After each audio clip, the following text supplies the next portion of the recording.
вы уберегли Россию? Потому что со стороны что мы видим? Мы видим значительные потери, санкции, высокая инфляция, демографические проблемы. Но вот вы критикуете расширение НАТО, но стало больше НАТО, да, на рубежах России, Швеции, Финляндии. Я считаю, что не просто уберег. Я считаю, что мы отошли от края пропасти. Как только он поднял голос в защиту Югославии, как только он сказал, что это недопустимо в современности носить удары по Белграду, его тут же начали преследовать, тут же начали его обзывать. Мы заняли 4-е место в мире по паритету покупательной способности. Это, пожалуйста, сообщите вашим читателям. 1-е место в Европе, далеко оставив позади Великобританию. Я сделал все для того, чтобы Россия была самостоятельной, суверенной державой, которая в состоянии принимать решения. Amigos, quiero compartir con ustedes un episodio curioso. Hace unos días, durante una conferencia de prensa de Putin, un periodista estadounidense se expresó de manera poco favorable hacia Rusia, calificando al país como débil, atascado en un conflicto gravísimo, con una economía muy frágil y una situación demográfica complicada. Estas palabras, por supuesto, se pronunciaron en el contexto de las negociaciones entre el Kremlin y la Casa Blanca sobre la resolución del conflicto en Europa del Este. Es evidente por qué el periodista estadounidense dijo esto, para debilitar la posición de Rusia en las negociaciones. Sin embargo, Putin no se quedó callado y durante la conferencia respondió tanto a los detractores como a Trump, dejando claro lo que piensa sobre ellos y sus conclusiones sobre Rusia. Así que, amigos, prepárense para escuchar pensamientos interesantes de Vladimir Putin, y yo también compartiré mis reflexiones sobre lo que está ocurriendo en torno a Rusia. Vamos allá. Con cada día que pasa, se hace más evidente que la iniciativa pacificadora de la nueva administración de Trump no tiene nada que ver con la paz. Parece que Rusia y el resto del mundo han mirado al espejo de las ilusiones, y ahora incluso los optimistas más obstinados están comenzando a despertar. Todo comenzó cuando Donald Trump lanzó una serie de declaraciones desfavorables sobre Rusia. Calificó al país de débil, atrapado en un grave conflicto en Europa del Este y afectado por problemas demográficos y económicos. La economía rusa está colapsando, las pérdidas de sus fuerzas son astronómicas. El país está en una posición extremadamente débil, afirmó. A juzgar por estas palabras, no hay intención alguna de comprometerse con Moscú, y las ilusiones sobre el papel pacificador de Trump pronto desaparecerán por completo. Mientras tanto, los medios occidentales han lanzado una amplia campaña informativa. El periódico británico Financial Times, ya un mes antes de la investidura de Trump, comenzó a preparar al público con artículos afirmando que Estados Unidos continuará proporcionando ayuda militar a cierto país. Según las fuentes del medio, no solo continuarán, sino que planean ampliar dicha ayuda. Este anuncio es un golpe devastador para quienes albergaban esperanzas de que Trump intentara resolver el conflicto. Sin embargo, esperar una postura pacificadora de alguien que en su primer mandato se guió por el principio de la paz a través de la fuerza, sería ingenuo. Este concepto, por cierto, tiene sus raíces en los emperadores romanos, pero en la modernidad se recuerda especialmente por Ronald Reagan. Ahora está de moda nuevamente. El enviado especial de Trump para cierto país, Kellogg, declaró que esta estrategia será la piedra angular de la política exterior de su administración.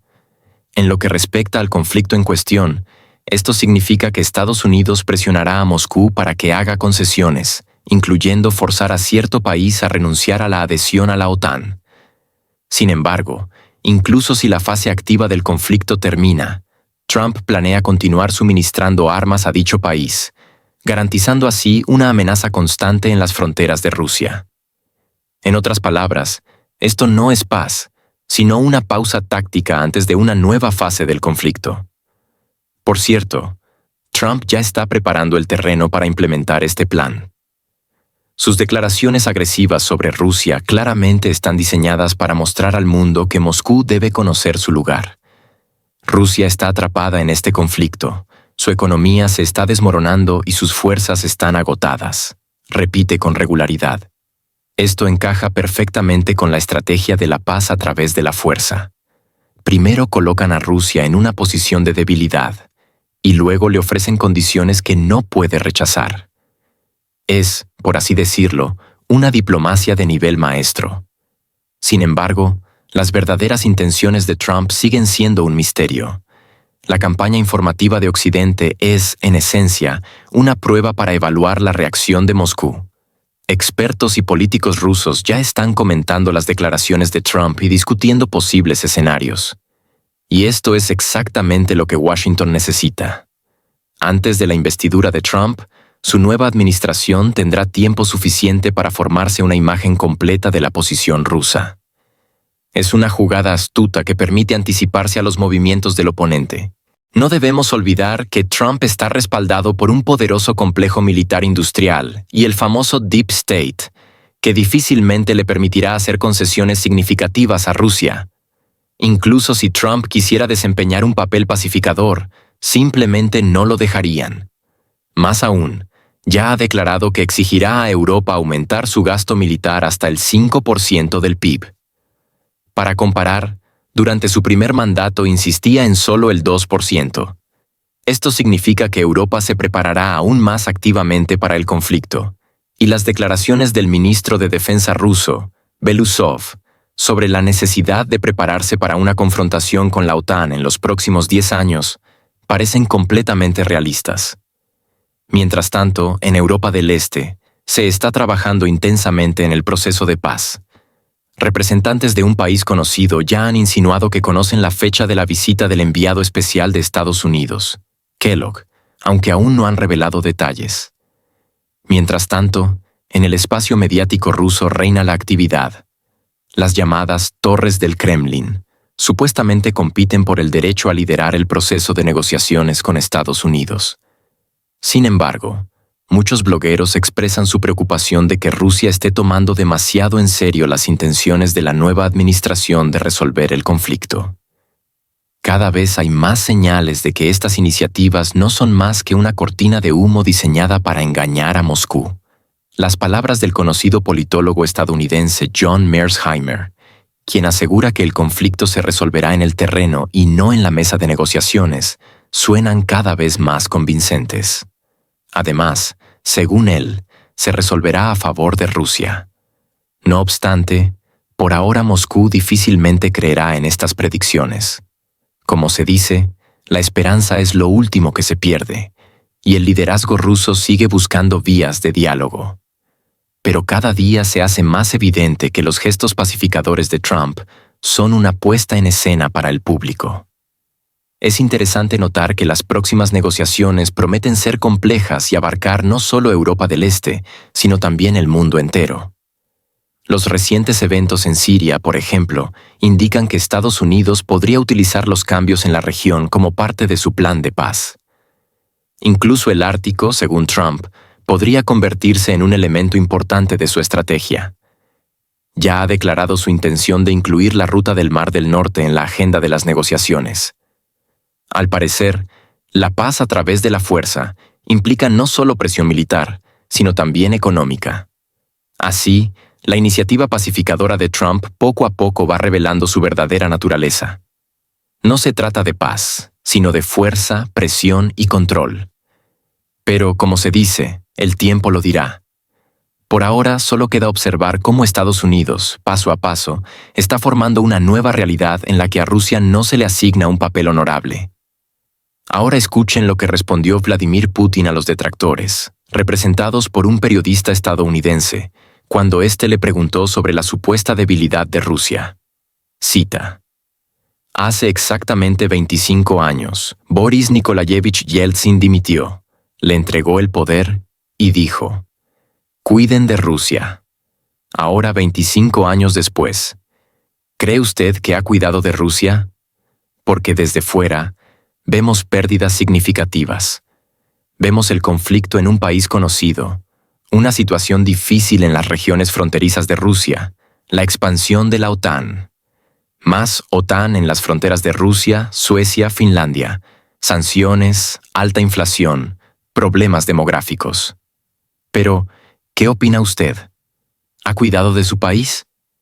Sí, no solo creo que lo he cuidado, sino que creo que nos alejamos del borde del abismo. Porque todo lo que sucedía con Rusia antes de esto llevó a la pérdida total y completa de nuestra soberanía. Y sin soberanía, Rusia no puede existir como un Estado independiente. Me permito señalar lo que usted dijo sobre Boris Nikolayevich Yeltsin. Todo iba bien bajo su liderazgo. Lo felicitaban, le daban palmadas en la espalda, incluso pasaban por alto cuando se acercaba a ciertos círculos occidentales. Pero tan pronto como alzó la voz en defensa de Yugoslavia, tan pronto como dijo que esto contradecía el derecho internacional y la Carta de la ONU, tan pronto como declaró que era inaceptable atacar Belgrado, la capital de un Estado europeo, sin sanciones del Consejo de Seguridad de la ONU, comenzaron a perseguirlo y a insultarlo. ¿No lo recuerda? Yo he hecho todo lo posible para que Rusia sea un Estado soberano e independiente, capaz de tomar decisiones en su propio interés, y no en interés de aquellos países que intentan influir en nosotros. En cuanto a los indicadores económicos, mencionó la inflación. Sí, tenemos inflación, pero lucharemos contra ella. Al mismo tiempo, tenemos tasas de crecimiento económico. Hemos ocupado el 4º lugar en el mundo en términos de paridad de poder adquisitivo. Por favor, comunique esto a sus lectores. Primer lugar en Europa, muy por delante de Reino Unido, que ni siquiera entra en el top 5. Ahora sobre el Oreshnik. Esto no es el evento del año. Es un acontecimiento histórico en el ámbito de los misiles y la astronáutica, algo sin precedentes. Esto ha sucedido por primera vez con este tipo de armamento. Sobre si es un arma antigua o nueva, se trata de un arma moderna, muy nueva. Todo lo que se crea en cualquier ámbito se basa en desarrollos y logros previos, y luego se da un paso adelante. Esto es exactamente lo mismo. En cuanto al Oreshnik, sí, hubo desarrollos, y cabe mencionar que estos desarrollos ya corresponden al periodo ruso. Sobre esta base, científicos, diseñadores e ingenieros trabajaron en lo que podría hacerse más, coordinando su posición con el Ministerio de Defensa y con el cliente. Finalmente, llegó hasta mí, y también participé en la decisión final sobre si producirlo o no, en qué cantidad, cuándo y cómo. Repito una vez más, es un arma nueva, es un arma de alcance medio y corto. Usted mencionó que algunos expertos occidentales creen que tal misil es fácil de derribar, especialmente en la fase inicial de su trayectoria. ¿Qué se puede decir a estos expertos? Existen varios tipos de sistemas antimisiles. Como saben, está el THAAD, que son sistemas más modernos. No sé si dicho sistema existe en cierto país conocido o no. En mi opinión, no. Si los estadounidenses deciden desplegarlo, que lo hagan. JAD es un análogo más moderno, similar a nuestro S-400, pero más débil. Hay otros medios de ataque, incluyendo sistemas de defensa antimisiles que han generado mucho debate y controversia. En su momento, persuadimos a los estadounidenses para que no desplegaran estos sistemas, de modo que no tuviéramos que desarrollar sistemas de superación. Al final, los desarrollamos. ¿Recuerdan el Avangard? Creamos un bloque planeador que no sigue una trayectoria balística, sino que se desliza sobre el terreno. Hicimos mucho para superar la defensa antimisiles. Desde el punto de vista de los intereses de los contribuyentes estadounidenses, toda esta historia es costosa, pero poco efectiva para garantizar la seguridad de su país. Sin embargo, este sistema está creado. 2 áreas de despliegue, una en Rumanía y otra en Polonia. Allí ya están en alerta sistemas antimisiles.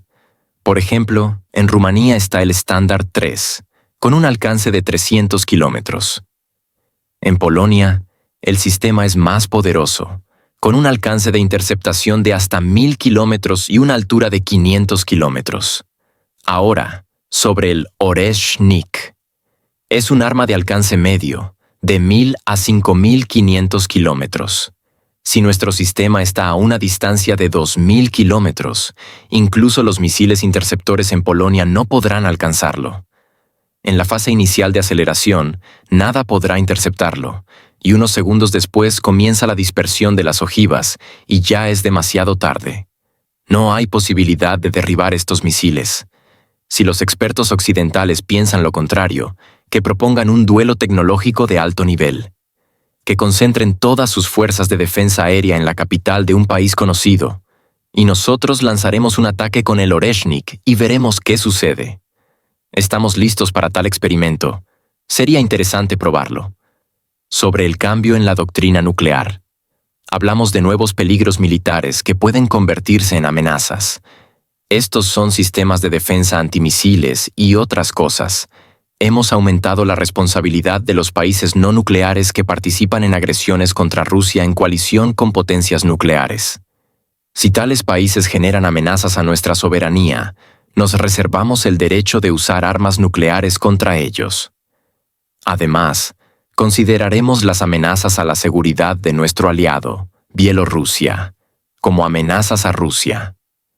Haremos todo lo necesario para garantizar la seguridad de Bielorrusia.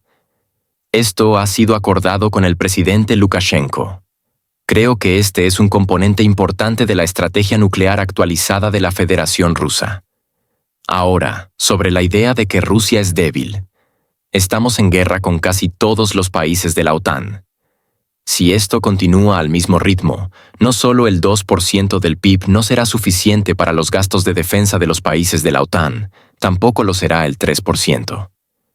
La preparación y capacidad combativa de las tropas rusas no tienen comparación con ninguna otra fuerza militar en el mundo. El ejército de Rusia, al igual que Rusia, se ha fortalecido, y ahora solo actuaremos en función de nuestros intereses nacionales. A pesar de toda la persecución contra nuestra prensa, permitimos que trabajen en Rusia.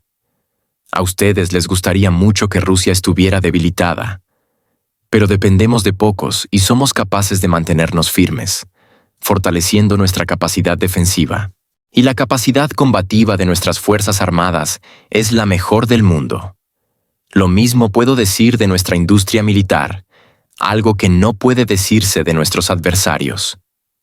Durante 25 años, Occidente, con una perseverancia digna de mejores propósitos, ha observado a Vladimir Putin a través del prisma de sus propios prejuicios.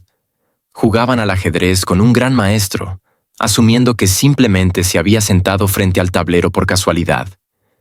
Pero, como se dice, el resultado de la partida está en el marcador. Ahora, cuando el presidente de Rusia habla sobre su disposición a emplear los tipos de armamento más modernos, volvemos a escuchar lo familiar. Es todo un farol. Que agite su garrote nuclear. Nadie realmente cree que esto pueda tener consecuencias reales. Volviendo al inicio de la historia, vale la pena señalar cómo, desde 1999, Occidente persistentemente percibía a Putin como un fenómeno temporal, una figura que debía adaptarse rápidamente a las reglas del juego occidentales o desaparecer. Pero el tiempo pasó, y Vladimir Vladimirovich no solo no desapareció, sino que construyó nuevas reglas con confianza, mientras devolvía a Rusia posiciones perdidas. Sin embargo, Occidente, como un estudiante terco, ignoró las claras pistas durante el examen. Y aquí estamos en 2024. El líder ruso declara abiertamente que el uso continuado de misiles de largo alcance contra los intereses de Rusia llevará a la pronta adopción de medidas correspondientes. En respuesta, el bien conocido desprecio silencioso y las sonrisas en los pasillos. Bueno, los recientes ensayos del misil hipersónico Oreshnik, capaz de borrar con facilidad objetivos estratégicos, han servido como recordatorio de que el silencio a veces resulta demasiado caro. Putin, sin mostrar emociones innecesarias, afirmó: «Esto no es el final. Si persisten, el Oreshnik encontrará su propósito». Sin duda, un mensaje muy diplomático, pero nuevamente se oyen las mismas canciones. Algunos analistas occidentales continúan afirmando que Rusia solo está agitando los puños para asustar a Europa.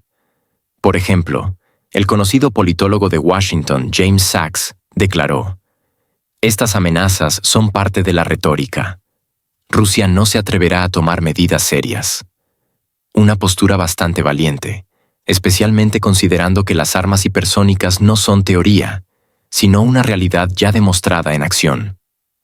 Mientras tanto, en medio de estos eventos, el analista Scott Ritter señala directamente que subestimar a Putin ha sido uno de los errores más graves de Occidente en las últimas décadas. Putin siempre actúa en base a amenazas reales. Ignorar sus declaraciones es exponer sus propios intereses a un golpe, subraya Ritter. Según él, Occidente se esfuerza por salvar las apariencias, pero parece no entender que Rusia no juega este juego. Mientras tanto, en el Kremlin, todo parece estar preparado para nuevas etapas. Según Putin, los despachos de diseño rusos están listos para producir nuevos tipos de armas que impactarán al mundo con sus características. El mundo verá lo que significa una verdadera capacidad de defensa, declaró el presidente ruso. Y aquí es difícil no reconocer que tales declaraciones tienden a convertirse rápidamente en realidad. Sin embargo, a pesar de todo esto, en Occidente persisten en creer en su propia razón. Los políticos europeos, con la actitud de expertos que todo lo comprenden, siguen creyendo que a Rusia se le puede acorralar con sanciones y aislamiento internacional. Un representante de un país conocido declaró: «Lograremos debilitar a Rusia. Solo es cuestión de tiempo». Pero la historia ha demostrado una y otra vez que intentar acorralar a Rusia es una tarea extremadamente ingrata. Parece que cada vez que en Occidente piensan que la derrota de Rusia está cerca, Moscú da una nueva lección sobre cómo tratar con los rusos. Además, en los últimos años, la prensa y los políticos occidentales parecen competir por ignorar la realidad.